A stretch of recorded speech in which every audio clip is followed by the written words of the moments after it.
Ralph Takes Command. It was a sad night for Ralph, a sad and lonely night. If he went back to the mouse hole, his mother was sure to worry him with embarrassing questions about the motorcycle. She would also expect him to help clean up after the family reunion. If he took off his crash helmet, he could squeeze under the door and explore the hall on foot. But he could not bear to part with the helmet. And anyway, he had no desire to travel by foot where he had once ridden with such noise and speed. Ralph scurried through the shadows on the floor to the curtain, which he climbed to the windowsill. There he sat, huddled and alone, staring out into the night, listening to the kissing sounds of the bats as they jerked and zigzagged from the eaves of the hotel, through the pines and back again. Around the window, the leaves of a Virginia creeper vine shifted in the breeze, and down in the lobby a clock struck midnight. An owl slid silently through the night across the clearing of the parking lot from one pine to another. Ralph could remember a time when he had envied bats and owls their ability to fly, but that was before he had experienced the speed and power of a motorcycle. Now, what does it mean to envy something or somebody? If he envied bats and owls their ability to fly, that means that he was jealous of them. He wanted to be able to fly too. Early in the morning, the smell of bacon drifting up from the kitchen brought back all Ralph's dreams of the ground floor. It was not long until he was embarrassed to discover that Keith was awake and was lying quietly in bed, watching him. "Hi," said Keith. "Oh, hello, Ralph." Sorry, I'm losing my spot. "Oh, hello." Ralph wished he had returned to the mouse hole before dawn. "Well, I guess it's about time for me to go home to bed." Keith sat up. "Don't go yet. Wait until my folks get up." Ralph leaped to the floor. "I didn't think you would want to talk to me after I lost your motorcycle." "Well, I may never have another chance to talk to a mouse."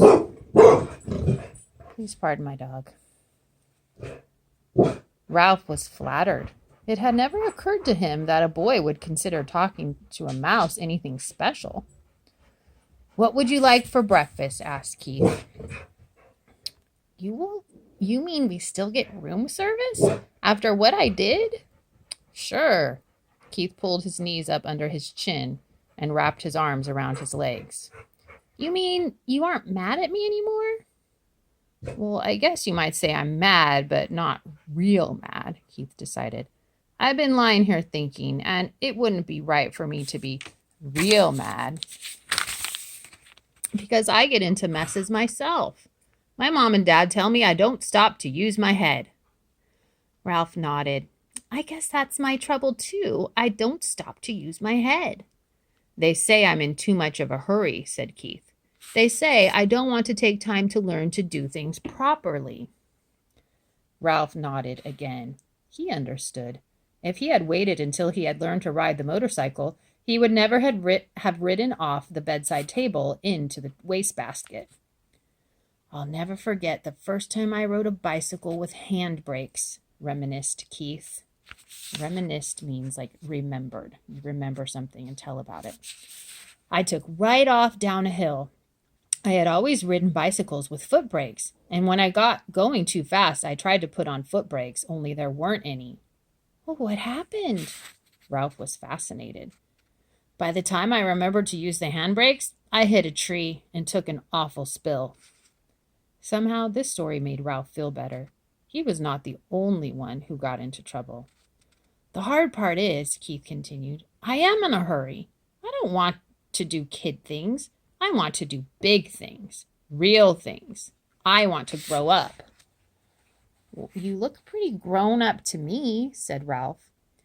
"Maybe to a mouse," conceded Keith, "but I want to look grown up to grown-ups."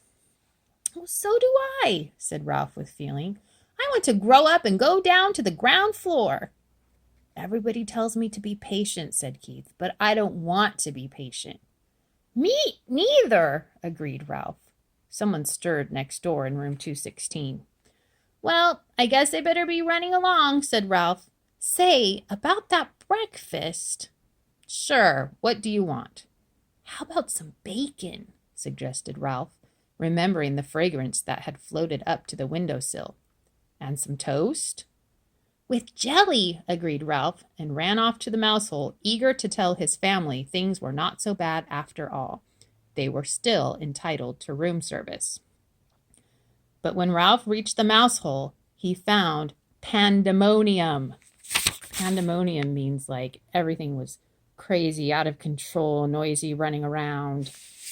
His brothers and sisters and cousins were huddled together, squeaking with fright. His mother picked up a bunch of shredded Kleenex and put it down again, only to pick it up another bunch as if she did not know what to do with it. Uncle Lester and Aunt Dorothy were there too, stuffing crumbs into their mouths as if they expected never to eat again. Dear me, Ralph's mother was saying. Whatever shall we do? Lucy. Sorry about that. My dog barks whenever somebody walks by. Dear me, Ralph's mother was saying. Whatever shall we do? Oh, Ralph, there you are at last. Where on earth have you been? Never mind. We haven't time. Time for what? Asked Ralph. What's going on around here anyway? The housekeeper, your Uncle Lester, the sheets. Oh, do be quiet, everybody. Ralph's mother was so agitated she could not tell her son what was wrong. Uncle Lester swallowed a mouthful of crumbs. It's like this, Ralph. The housekeeper discovered a hamper full of sheets and towels and pillowcases with holes in them. Oh, thought Ralph. Whatever had happened was all his fault. He might have known. I heard her telephoning the manager about it from her office, continued Uncle Lester.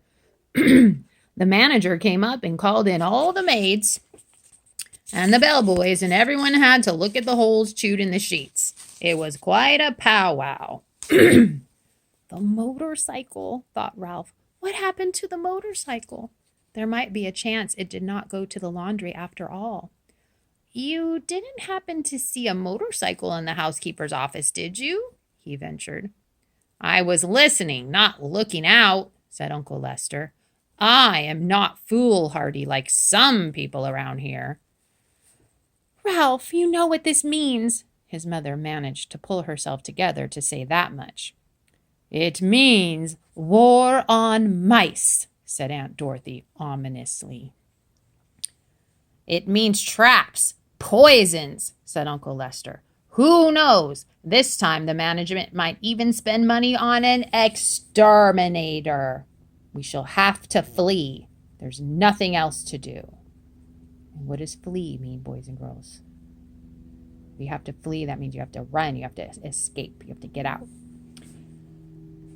And if we flee, the owls will get us, said Ralph's mother, causing the brothers and sisters and cousins to set up an awful squeal. Shh! The mother mouse fluttered her paws in alarm. Flee? Ralph was bewildered. That means like confused. Flee and leave room service? Now, this is what they're imagining, that if all the hotel workers know about mice, they're going to try to trap them, poison them. That's why they have to flee. Room service, exclaimed his mother. How can we expect room service after you lost that poor boy's motorcycle? It's all right, Ralph assured his mother, and could not resist adding rather grandly. Now that's what they're imagining, running away from owls. He could not resist adding rather grandly, I've already ordered. Room service is bringing us bacon and toast and jelly. This news silenced everyone. A breakfast of bacon and toast with jelly delivered to the mouse nest without first being dropped on the carpet was not to be abandoned lightly. We want some jelly! We want some jelly! All the little cousins began to squeak. Be quiet, ordered Uncle Lester. Do you want them to find us? Ralph knew that no matter what the others chose to do, he was not going to flee from the hotel, not until he found out what had happened to the motorcycle. He was very sure of this, and all at once he felt calm and clear-headed as he had never felt before. He knew exactly what his family should do. Be quiet, everybody, Ralph ordered. standing up straight so all his relatives could see him. I will tell you what we're going to do. See here, Ralph, interrupted Uncle Lester. You are pretty young to be giving orders to your elders. Elders means people who are older than you. Now, Lester, said Aunt Dorothy, let's listen to Ralph. After all, he has our food brought up by room service. No one else in the history of the family has managed that. This silenced Uncle Lester, and Ralph was allowed to continue. What we should do is keep quiet for a few days. Here he looked down at his little cousins, who for once in their lives were not squeaking.